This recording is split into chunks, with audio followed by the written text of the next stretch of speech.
Morning everyone, good morning from Kathmandu. তো আজ আমাদের রিটার্ন বাড়ি যাওয়ার পালা।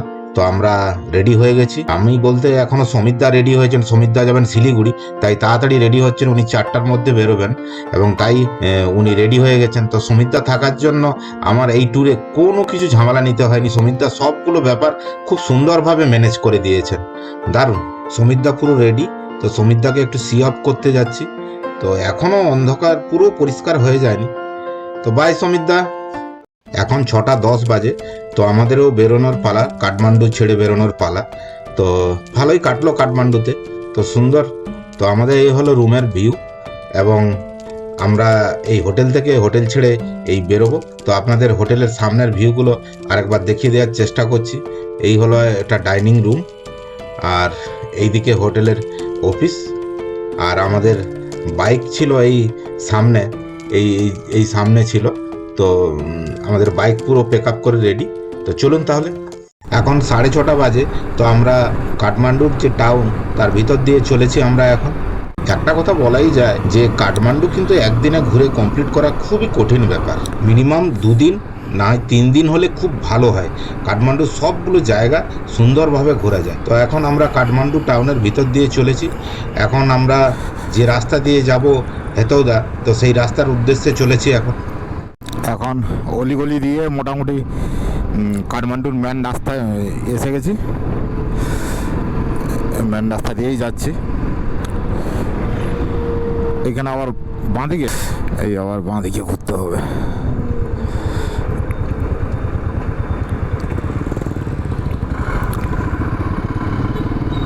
আমরা এখন কাঠমান্ডু টাউনের জাস্ট লাস্ট প্রান্তে এসে গেছি। সামনের ভিউটা দেখুন কি সুন্দর লাগছে।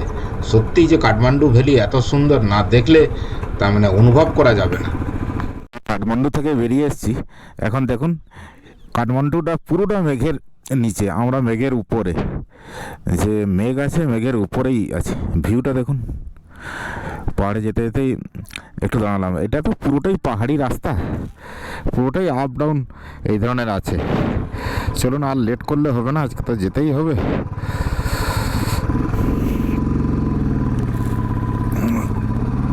পুরো মেঘের উপরে চলে এসেছি আমরা। ওই যে নিচে মেঘ দেখা যাচ্ছে। এখানে এন্ট্রি করতে হবে এবং যেহেতু পাহাড়ি রাস্তা, তো এখানে এন্ট্রি করতে হবে এবং ওদিকে এক্সিট করতে হবে।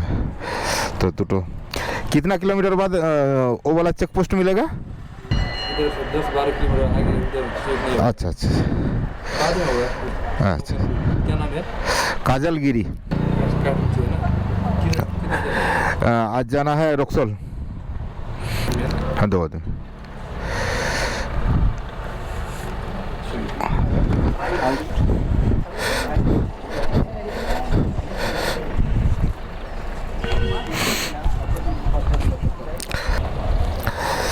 এখানে হয়ে গেল, এন্ট্রি হয়ে গেল।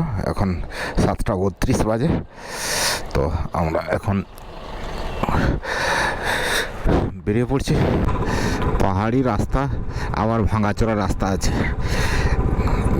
গেঁদার ফুল ফুটেছে দেখুন, খুব সুন্দর লাগছে এখানে। এবং ছোট ছোট গ্রাম এবং সুন্দর সুন্দর বাড়ি, আর সামনে পাহাড়টা। ও, এবং টেম্পারেচারও একটু ডাউন আছে এখানে। আজকে 11 আছে কিছুক্ষণ আগে, তবে এখন রোদটা উঠেছে, এখন বেড়ে গেছে। এই যে গ্রামের ভিতর দিয়ে যাচ্ছি, এইরকম পাহাড়ি গ্রাম। তো এই ব্রোকলি লাগিয়েছে ফুল, আর ওইদিকে ধাপে ধাপে এই যে ফুলের চাষ হয়েছে। গাঁদার ফুলটা প্রচুর চলে, তো ওই উপরে উপরে বাড়ি। এগুলো ব্রোকলি লাগিয়েছে সব, এখনো হয়নি, হবে। এখানে ঠান্ডাটা তো আছে, ঠান্ডার আগে আগে উঠবে। রাস্তা সেই ধরনের খারাপ, 6-7 কিলোমিটার হবে খারাপ। নেপালের রাস্তা খারাপ হবে না, এটা খুব অস্বাভাবিক ব্যাপার। সব জায়গায় রাস্তা খারাপ হবে, তবু ধুলোটা উড়েনি। এখানে গাড়ি ঘোড়ার সংখ্যা কম, তো সেই জন্য ধুলো উড়েনি।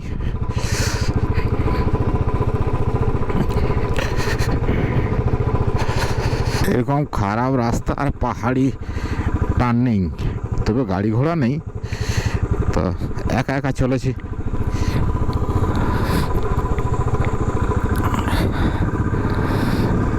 মাঝে মধ্যে ভালো, মাঝে মধ্যে খারাপ, এই ধরনের।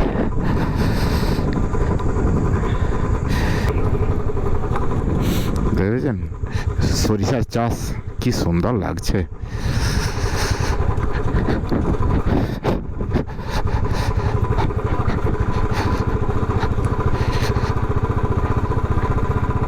এখন অনেকখানি ডাউন নামছি। এই ধরনের একটা পাহাড়ি ছোট নদী গিয়ে বয়ে গেছে, এই আর কি। এখানে সব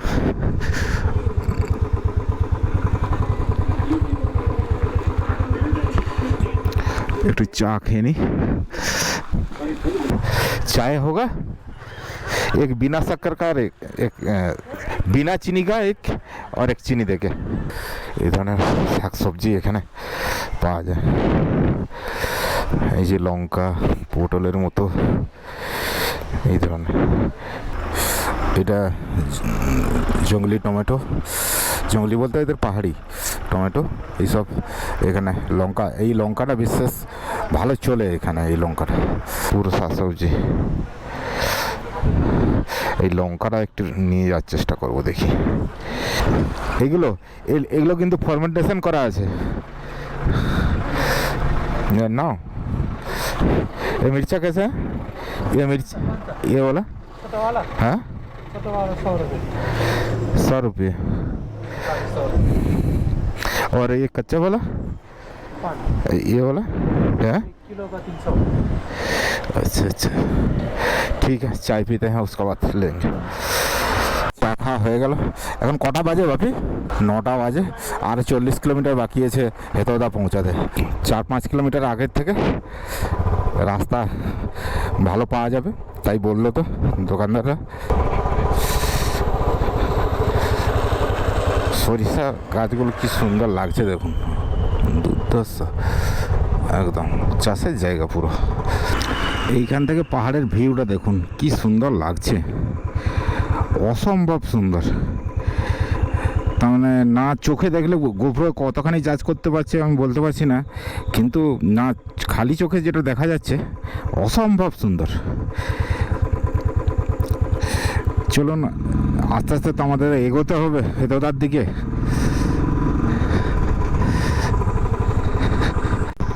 পাহাড়ের উপরে ধাপ ধাপ করে সরিষা গাছের চাষ। উপরের পাহাড়টাকে দেখুন কি সুন্দর লাগছে, অসম্ভব সুন্দর। আর এই ধরনের চড়াই রাস্তা নামছি, ডাউনিং নামছি।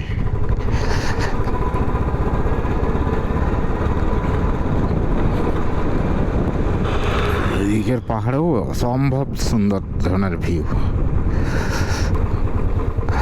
একটু দাঁড়িয়ে দেখানোর চেষ্টা করছি,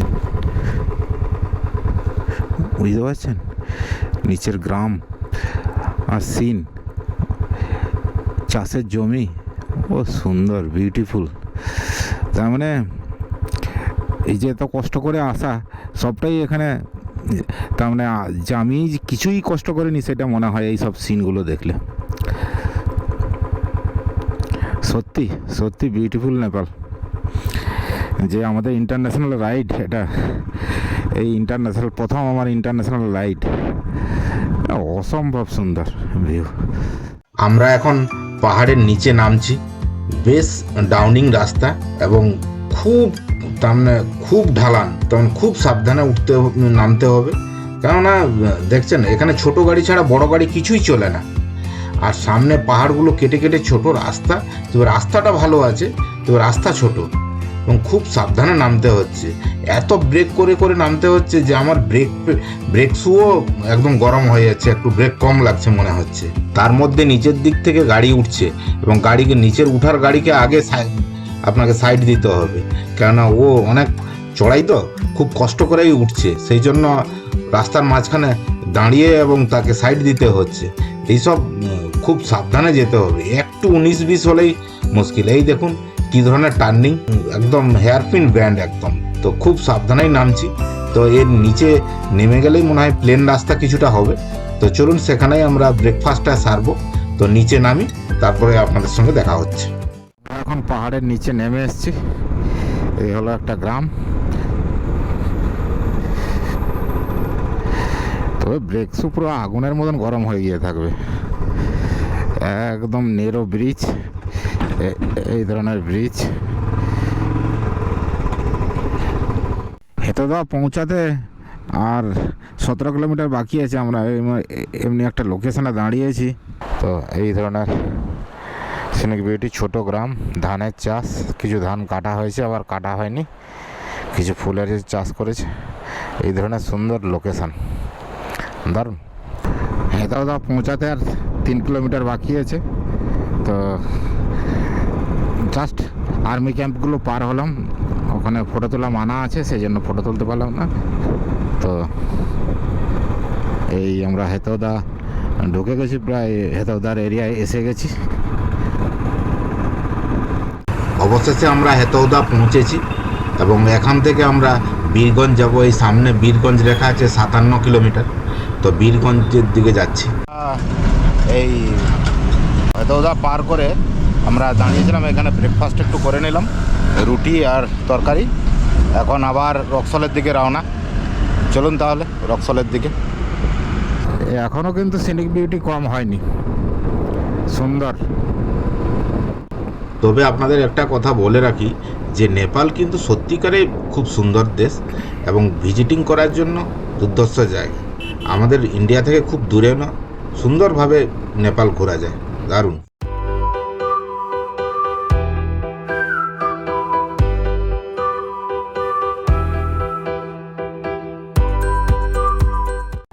আমরা এখন হেতদা এবং রক্সলের মাঝখানে আছি।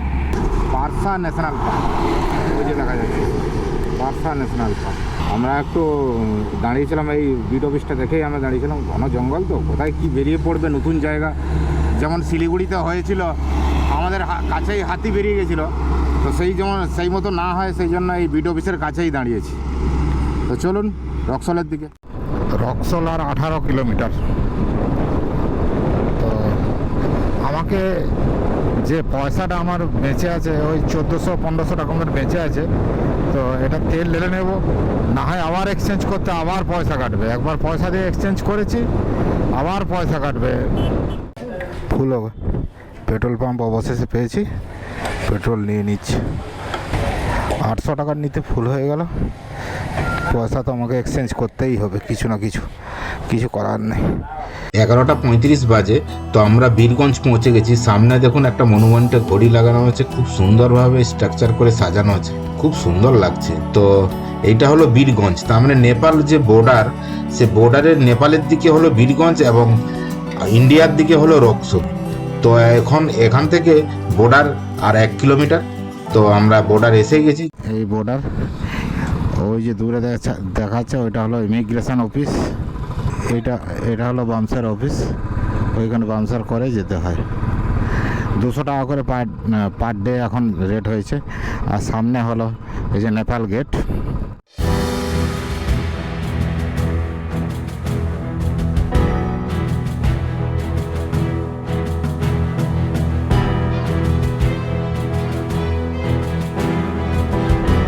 এখন আমরা ইন্ডিয়াতে ঢুকে পড়েছি। এটা হলো নেপাল গেট। তো নেপালে যা ছিল, মুক্তিনাথ, পোখরা, কাঠমান্ডু সবই কমপ্লিট হয়েছে। তো এখানে দু একটা ফটোশ্যুট করে আমরা বেরিয়ে পড়ব। এখন ঢুকে পড়লাম রক্সল যে বাজার। ও বাবা, এখানে তো ভিড়, তো অসম্ভব ধরনের ভিড়। মতিহারি এখান থেকে 52 কিলোমিটার। আমরা এখানে খাওয়া দাওয়াটা করে নিয়ে মতিহারি যাব। মতিহারি থেকে মুজফ্ফরপুর। মতিহারি পর্যন্ত তো রাস্তা একদম ভালোই রাস্তা। পৌঁছে গেছি এই আমাদের হোটেলে, এখন খাওয়া দাওয়া করব।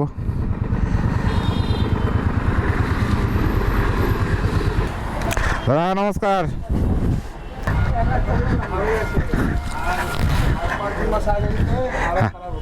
কি না এখনো কি বৃষ্টির পরে কি রাস্তা ভালো করেছে? ওই বৃষ্টির পরে রাস্তা তো আরো খারাপ। হ্যাঁ, ঠিক আছে, তাহলে খাওয়া দাওয়ার দিন না তাহলে আমাদের তো খাওয়া দাওয়াটা করে নি। এই দাদার হোটেল বাঙালি, ইউটিউবে দেবো যেন আপনার কাছে আসলে যেন আপনি এই ধরনের ভালোবাসা দেন আমাদেরকে যেমন দিয়েছিলেন। ঠিক আছে, আসি তাহলে। হ্যাঁ ঠিক আছে। তো এই বিক্রমদা আমাদের খুবই হেল্প করেছিলেন, কারণ তখন মানি এক্সচেঞ্জের সময় 10,000 টাকা করে মাত্র নেপালি 200 টাকা দিয়েছি।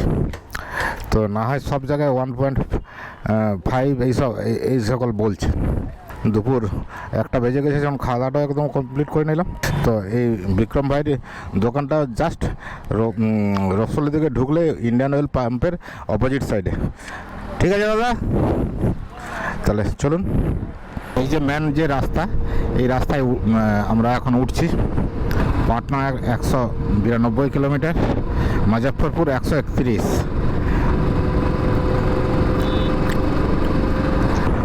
এখন পৌঁছে গেছি মতিহারি। তো এই যে মতিহারি, এটা বাইপাসের যে রাস্তা, তাতে একটা ব্রিজ কমপ্লিট হয়নি, তো একটু ঘুরে যেতে হয়। তবে কিছুদিনের মধ্যে কমপ্লিট হয়ে যাবে, কাজ চলছে আর কি। আর এই ডান দিকের রাস্তাটা মতিহারি টাউনে গেছে, এটা পুরো বাইপাস হয়ে যাবে, কোনো প্রবলেম নেই। রাস্তা একদম রক্সল বর্ডার থেকে একদম ফার্স্ট ক্লাস রাস্তা। রক্সল টাউনটা থেকে বেরিয়ে আসলেই ফার্স্ট ক্লাস রাস্তা। মুজফ্ফরপুর এই মতিহারি থেকে 80 কিলোমিটার, একটু বেশি। তো এইখান থেকে মুজফ্ফরপুর 80 কিলোমিটার, মতিহারি থেকে একটু চলে এসেছি জাস্ট 2-3 কিলোমিটার। তো এখান থেকে 80 কিলোমিটার। আমরা আশা করছি 4:30টার মধ্যে আমরা মুজফ্ফরপুর পার করবো আশা করছি আর কি। মতিহারি থেকে 10 কিলোমিটার আসার পর এই ডবল লেনের রাস্তাটা চালু হবে, একদম মুজফ্ফরপুরে গিয়ে কমপ্লিট হবে। এই হাইওয়ে দুর্ধর্ষ হাইওয়ে, একদম ফার্স্ট ক্লাস। তবে বিহারের লোক তো হাই রোডেও চলতে জানে না, যেমন তেমন উঠে যায়।